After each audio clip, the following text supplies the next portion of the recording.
Hello again, everybody, and welcome to another exciting edition of the Parental Playbook Podcast. I'm your host, Mark Hayes, and the creator of VarsityConnects.com. Check us out there at the site for the latest version of our parental communication platform. It is a very unique course, and we help parents understand what their teen athletes and student athletes are going through. And today, Jada Garner joins us from Alexandria, Louisiana. Hey, Jada. Good to Hey, see you. good to She see you is a too. graduate of Grambling State University in Grambling, Louisiana, one of my favorite universities when I was a kid. My parents used to take me to the Soul Bowl in New York City, and Grambling would play Morgan State every year. And I rooted for Grambling, but my mom went to Morgan State, but we'll get into It's that that later. rivalry. Yeah, just a little bit. So, Jada, we want to talk to you a little bit about what's going on right now in these streets, because I know our young people are struggling. Having been a father of two Division I athletes, they are 30 and 37 now, so they're a little bit older. So I want parents to understand, as best as you can help us, what they need to know about what young people like you are going through right now. So if you had to put your finger on maybe the toughest part of communicating a message Mhm. to your parents, what would it involve? Would it be your major? Would it be about what you want to do with your future? Would it be about relationships, maybe a guy you're dating? What's the toughest thing you have to communicate with your parents about? I feel like for me, it definitely would be, especially in college, was communicating what I want to do with my future. Mainly because with social media, it's really hard to pinpoint what you want to do because I think like if you're constantly scrolling on Instagram or on TikTok, you see all these people just making millions of dollars and all they do is like record themselves in front of a screen and then they go out to eat, they go out to the club, they just have fun all the time and they're making like millions of dollars. And so it makes you think, well, why would I want to get a basic 9 to 5 when I can be a content creator and make all this money? And so I think like a lot of people in my generation want to be content creators or just want to be in a creative space, but a creative space that's not really art. It's more just about like consuming and making money off of people and about likes and advertisements. It's not really about connecting with people anymore. And so Right. it's really hard to like communicate with parents that like, hey, here's what I think I want to do with my future, but they also don't understand that it is a real career. And so like for me, so I work currently at KLB TV as a creative services producer. So I make advertisements. So like working there and then being in college and having this view of like, oh, I want to be a content creator. Now I'm like, oh my gosh, I can't do all that because like it's already enough work to make videos like 30-second commercials, 15-second commercials Right. for a client, but making a minute videos or sometimes 20-minute YouTube videos for myself and actually putting that work in to do that as a career is a lot of work. And I think kind of communicating to my parents at the time, like, hey, I think I want to do content and I want to post stuff. And my parents have always been very supportive of everything I've done. So, like, they're always like, go for it. But they're also like, have a plan B. You need to think of something realistic as well, because at any moment, the internet could just shut down. At any moment, anything could happen. And then what are you left with? So, my parents in that instance were very supportive in supporting my dreams, but also being realistic with me. And so, I think when it comes to like parents communicating with their kids about what they want to do with their career, I think instead of being like, what do you want to do when you grow up or what do you want to do with your career, just be like, what interests you right now? Because I Right. think that's a more Awesome. open conversation to have. Because if someone is like, oh, I'm really interested in science right now, and I'm really interested in what's going on politically right now, and I want to use my voice to help uplift the voices that aren't being heard right now, then their parent can be like, okay, well, let me contact some people that I know that work in the town hall or that work in the mayor's office. Let me see how I can help you reach your goals because I think it'll be easier to help your kid if it's something that's like kind of vague rather than something so specific. Because like Right. if your kid is like, oh, I want to be a content creator and I want to be on Instagram and I want to have a million followers. I feel like the older generation doesn't really know how to necessarily do that. But if No. you tell your mom or your mom will reach out to you and be like, hey, so what are you interested in? And you're like, oh, I'm really interested in videography. That's when you can like engage in the passion that they have. You yourself, Sure. like the parent yourself, can learn about videography, watch films, watch YouTube videos, and then you can bond over that. And that creates an open dialogue to where now Nice. your kid trusts you. Now they want to talk to you about this stuff. Now they want to be open with you and what they want for their future. Right. Right. Do you think because influencer is now like Yeah. a job, Yes. right? Do you think parents really understand? Because no, a lot of what glitters on social media is not gold, right? So while we think people are making big money, Yeah. it may not always be, right? Yeah. Some are, Mhm. but some are not. And Yeah. just they put the illusion on. And so we have to be careful that we're dealing with reality. And you said you hit on a word, connects and connecting with people. Do you feel like that's still important to have that connection with parents? Because when you're talking about that open dialogue, I mean, Mhm. it made me so excited because having that connection with your parents is so critical because they've got experience, they've got Yeah. life experience that they can share with you. And I used to tell my boys, I'm not going to give you bad advice. Mhm. You're my Yeah. child. I'm Mhm. genetically programmed to love you. Mhm.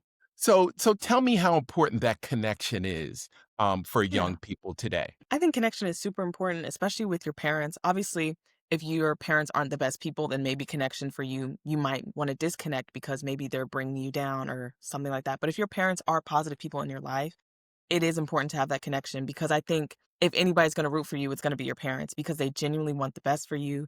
They love you and they want to see you do better than they did for themselves.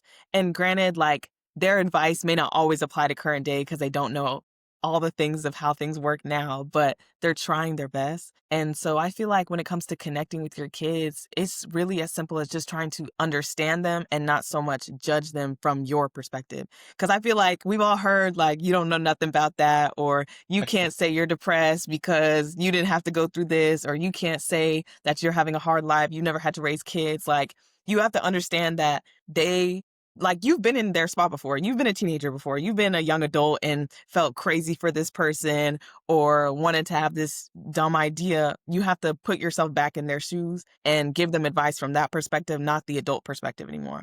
And my Right. mom, she told me, like, as we've gotten older, like, she's learned to be, like, less of a mom and more of a friend for us because she can still parent us, of course, but she can't parent us the same way anymore because we're Right. not just gonna be like, "Okay, mom, that's what I'll do." Now we have our own opinions, our own, like, life experience, so now we're more likely to be like, "Oh, I don't wanna do that." So now she comes at us and be like, "Hey, would you wanna try this?" And I'm like, "Oh, okay, yeah," rather than her being like, "You should do this," because that's so, like, it's so just butting against each other. It doesn't show respect that you're seeing this person as, like, growing up. So, Sure. connection is super important. It's super important.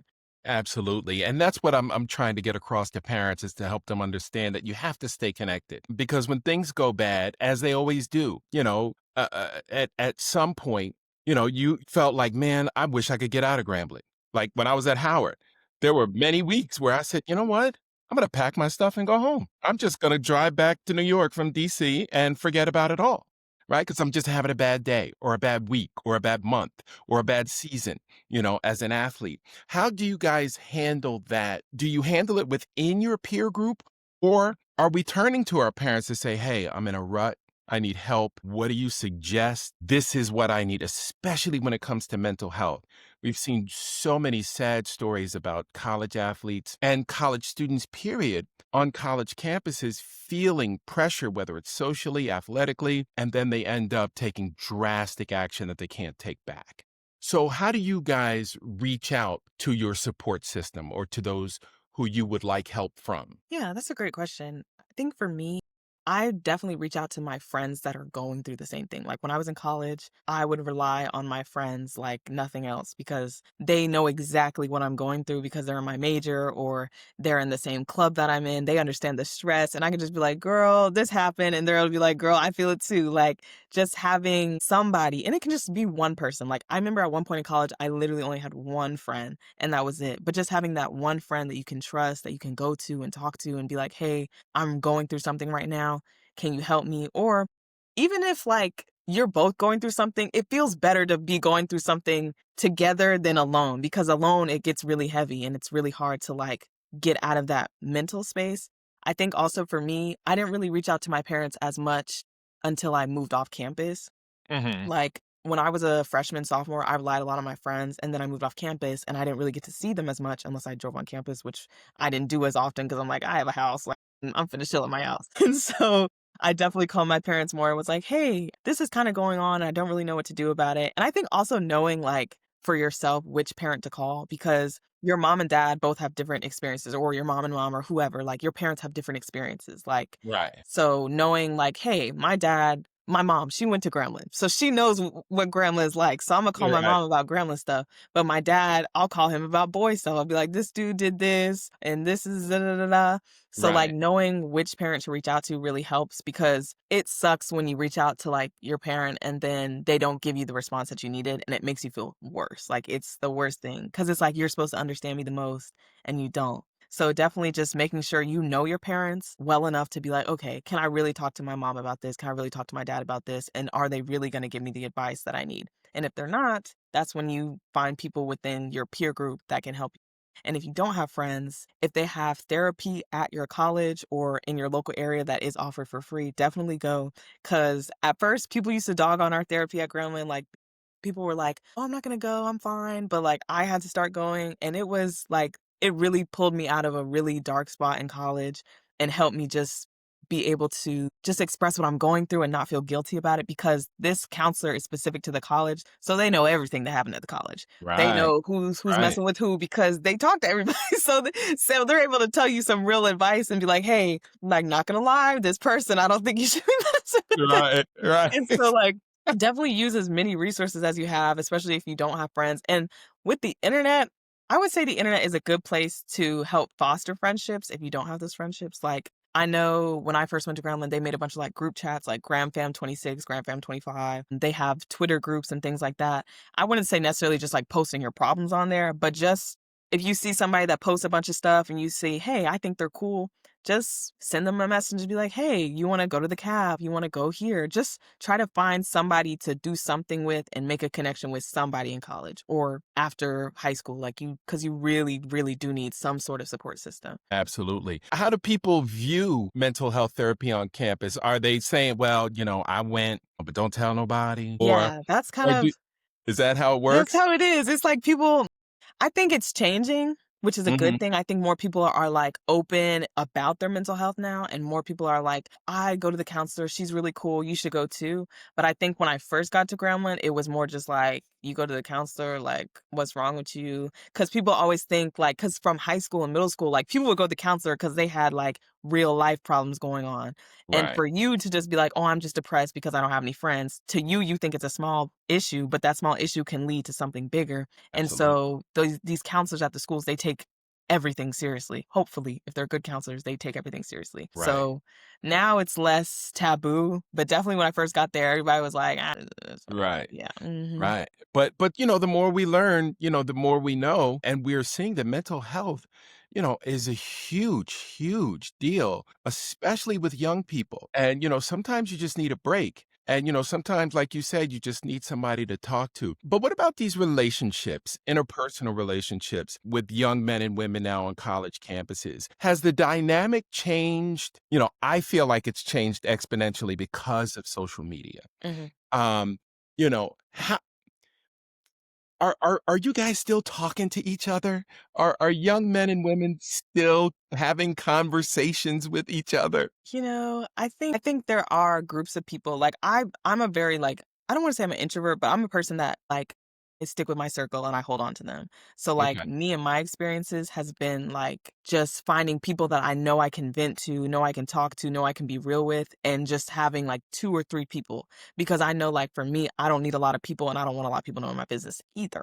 So Right. that's just me. I'm a very private person, but I know for like some of my friends, they have been able to like find multiple friend groups. But friend groups in college are kind of like these are the people I party with, these are the people I study with, these are the people that I talk trash about my class with. Like they're not so deep, they're kind of superficial. And I know like nowadays people make friends just with people that look the same because they're like, oh, I just want a group of pretty friends or I just want a group of cool people. Like they actually don't sometimes care about who they're making relationships with. But Right. I think we still, like, communicate. I think the way we communicate is definitely different. I think we communicate way more definitely digitally, like, we communicate through memes, we communicate through sending each other Instagram videos or just, like, messaging each other on Instagram and texting a lot more than we communicate in person. But Sure. I, like for me personally, I'm a very, like I don't be on social media, like, I don't have social media on my phone right now, so I'm a very, like, Imma pick up the phone, Imma call you just because I feel like when I was on social media so much, it just influenced my perception of reality really badly, and it made me think poorly of certain groups of people and highly of other groups of people, and it was just, like, really distorted. So I Yeah. think communication, it has changed, but I do think we're still communicating, it's just different. Yeah. Yeah. Yeah. You're a member of Delta Sigma Theta Sorority Incorporated, and so is my wife and my mother. And of course, as you can see, I'm the bros. Tell me a little bit about what that has meant to you in terms of your socialization on campus. We never really hear enough about the positives of the Greek D9 organizations. Tell me the positives that it has held for you, especially at a place like Grambling, where the D9 sororities and fraternities are so revered. And I've had the pleasure of going to a Grambling homecoming and actually seeing the D9 fraternities and sororities reconvening, Mhm. seeing each other for the first time in a long, long time, being together in their certain designated areas on campus. And it's an amazing experience, but not everybody views it that way. So tell me how it impacted you and the pluses that it has added, to your existence and to your character. Yeah. So I pledged April 14th, 2024. I hope that's right. Might be wrong. Don't quote me on that. It's been it's been a rough senior year of college, but I pledged in 2024. I feel like so when I joined, immediately became like a month in, became the president of my chapter. So that kind of warped my experiences a little bit. Like I definitely had more leadership experiences, so I had to kind of step up a lot more. But I feel like being in the sorority has definitely just made me grow so much as a woman. Like I can now say like Mm. I am a young woman. I feel like in college I was just like, oh, I'm a teenager or whatever. Like, like I make mistakes. But I feel like I've been able to grow so much and just learn to take accountability and learn what it means to be a good sister, like be a good person Mm. and just look out for people, for your community. I think I wasn't super community focused. Like I've always been community focused because obviously I care about what's going on in the world. But I think being in Delta and seeing all the work that Delta does has made me realize like, wow, like such a small, well, it's a huge organization, but such a small organization on our campus can make such a big impact on the community of Grambling. And so just to see us like planting flowers or planting fruit and vegetables or helping clean up the campus, how those things impact our community. It's been really helpful. And it makes me feel good about myself. It makes me feel good like I'm actually contributing to my society and I'm not just like in my room doing nothing. Like I have a voice, I have power, and it gives you a sense of agency. And it kind of helps you like, I feel like it helped with my mental health because it made me realize like I'm not just, I don't know. I think a lot of times, like when you are in a depressed state, you can kind of get like, I'm nobody, like I'm nothing, like I don't really matter. And it made me realize like, oh, like the impact that I'm making matters. And I view things like spiritually. So I'm like, God put me in these positions to show me that I matter. God put me in these positions for reasons. And so if I wasn't in these positions, these benefits to these other people wouldn't be happening either. Like everything is working cohesively. So I feel like Delta helped me a lot. I feel like for certain people, they definitely do get into it for the wrong reasons. They get into it to stroll, they get into it to be called a Delta or be called a bruh, like they just want to be cool. But I think the people that genuinely get into it because they care about scholarship, service, sisterhood, and social action, those people really do benefit from it. And also the network is amazing. Like since like before I Thank even you. came to Alexandria, I already knew people because they're like, "Oh, I'm your soror. I'm gonna help you out. You good?" Like I've been to the chapter meeting in Alexandria. I met all the sorors. I met some people that were Gram fam too. They're like, "Oh, I'm gonna look out for you. Here's some tickets to this event coming up." It's just so nice to see like how everyone's just so communal and just so like I don't know. I feel like nowadays people aren't always they don't look out for each other anymore. Right. I feel like Right. back in the day, they used to look out for each other. And nowadays, Look. you don't see that as much, especially with our generation. And Hmm. so being in an organization like that, it's really nice to see like, hey, I'm not alone wherever I go. Cause I know, okay, if I had to go to New York, I can Huge. find some soror there and I'm gonna make No it work. doubt. Okay. No doubt. No doubt. And especially in your field, in communications, in the television news business, you're going to find so many sorors and Yeah. so many D9 members Mhm. that you're always going to have somebody to be able to connect with. And, we have a lot of Omega men working in the business as well. So, you're always going to be connected. Again, like you said, you're never going to be alone. And that's one of the great things about being a part of a team or a part of D9 organization, especially at HBCU campuses. For the athletes, though, do you see the athletes dealing with a little bit of pressure when it comes to their on-campus persona? No, it's there's a different kind of perception when it comes to athletics now, right? Because if if you turn on the television on Saturday, you see the big schools playing, University of Texas and LSU and those schools. You know, I don't feel like we should have pressure at the HBCUs. If you want to go to those schools, you want to come to Graham or you want to come to Howard and play your way up, fine, go ahead. But I don't think you should come there for that reason. I think you should come to our HBCUs for the experience. Yeah, definitely. And do you think our athletes understand that, or do you think they kind of just had to settle? Because I would hate to hear somebody say, "Well, I didn't get the offer I wanted, so I came to Howard." No, you come to Howard to be a Howard man. You come to Howard to be Chadwick Boseman, to be Kamala Harris, to be Thurgood Marshall, right? And same thing, Eddie Robinson is one of the most revered figures, Mm, the former coach at Grambling, in all of college football, not just black college football, in all of college football, because of the man that he was mhm, and the program he built down there in the middle of nowhere, right? I mean, mm, Grambling is the town, right? The university. yeah, And so, he was able to convince the best of the best to come there mhm. and, to enjoy that experience. So are athletes enjoying the experience, or are they too pressure focused because of the sport? I can't give 100% commentary on that just because I'm not an athlete. I was never in Right. athletics, but some of my line sisters were athletes. They were in softball and track and things like that.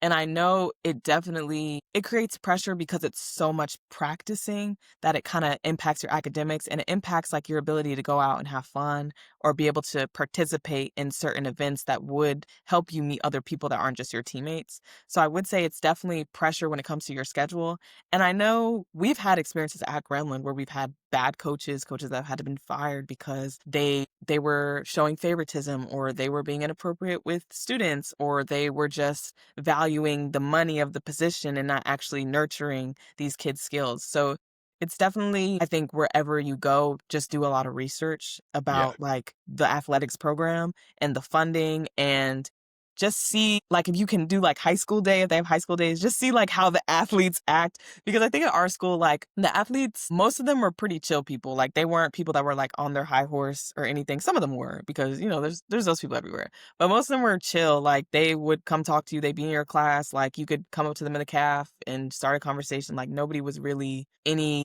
didn't feel any type of way. And I personally can't say if anybody felt like super pressured, but I know like the scheduling wise, it was a lot in terms of like your time and energy. Especially like I know the band isn't isn't technically athletics, but the band at Grambling, that is for the strongest Huge soldiers. Cause commitment. Yeah. yes, it is very much commitment. Yes, indeed. And before I let you go, again, what are the things that parents need to know but don't know? Because a lot of the things, for me and my kids were the eye test, right? And that's why dinner was so important. But, you can't have dinner with your kids when they're, 600 miles away on college campus.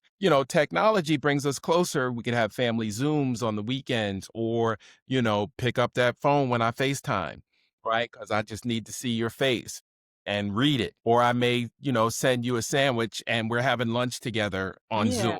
Zoom, something like that. But, what are the things that parents need to keep an eye out for young people that are struggling, on campus, in their peer group, in their sport?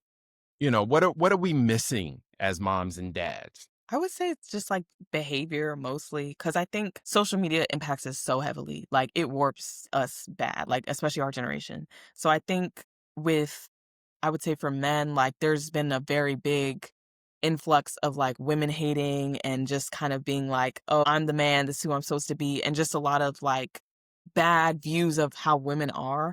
And I think a lot of men in our generation are being impacted by that. and just watching out for how your son is talking about the girls that he's talking to, or how your son is talking about future love interests. Just being aware of those things and just checking them if they need to be checked. Like if he's saying, like calling her out her name or just talking down about her or saying that she's supposed to act a certain way, check those things because even if you like think, oh, this is my kid, he's just so silly, da da da, like that's how your kid is acting on that campus and the girls on that campus know, oh no, he's no good because he doesn't respect women, he doesn't do that. And then when it comes to like women, I would say watch how they're talking about men. Listen to the guys they're talking about because like I know for me and like for my friends have been in situations with men that aren't good. We know they're not good, but we also don't know better because we're still like young. But if we didn't talk about it, like if I didn't tell certain things to my mom about my ex-boyfriend, I wouldn't have really known they were like red flags or bad things. So kind Yeah. of just seeing how your kids talk about the people around them, their behavior towards people, and obviously make sure you're looking at I wouldn't say looking at their grades like they're little kids anymore, but just like pay attention to those grades. Like if they get in C's and D's, definitely check in with them and don't like, I feel like the biggest thing that I feel like Black parents do, especially, we like to blame first.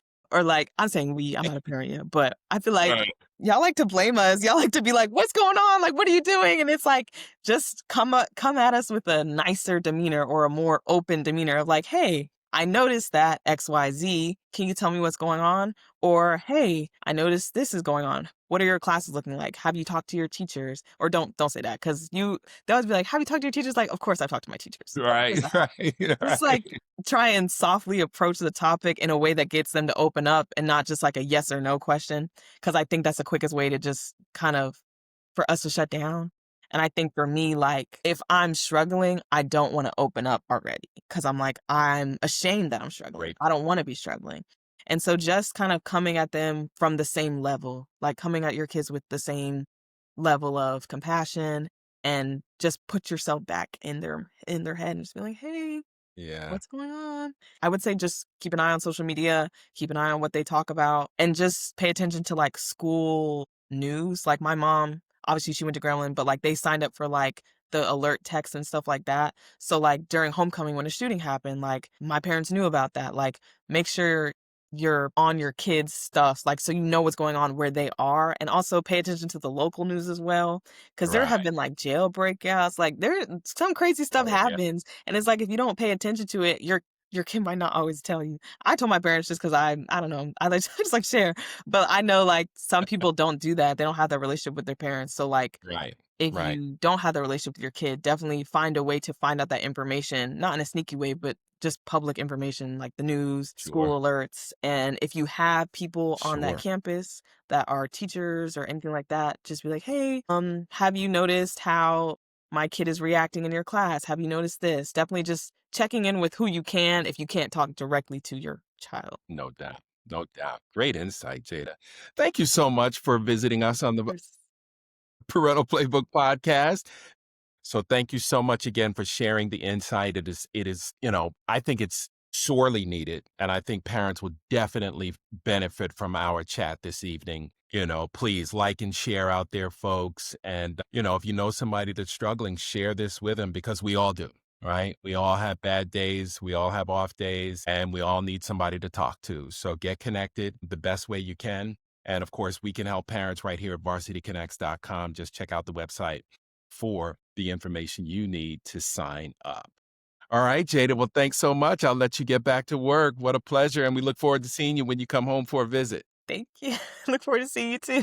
All right. Jada Garner, folks, from Grambling State University on her way. Mhm.